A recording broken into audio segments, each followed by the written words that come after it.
Do you want to learn how to index documents in Elasticsearch? Stick around, and I'll show you how to do it effortlessly. Let's dive in.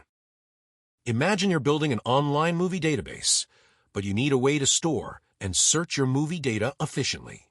How do you do that? With Elasticsearch and Kibana, you can easily index and manage your data. Here's how.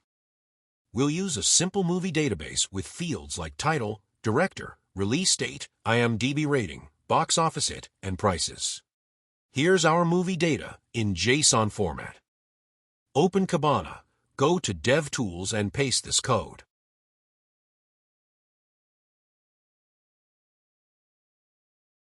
Kibana will show a JSON response with a result property indicating success and an HTTP status code of 201. And that's it. You've successfully indexed a document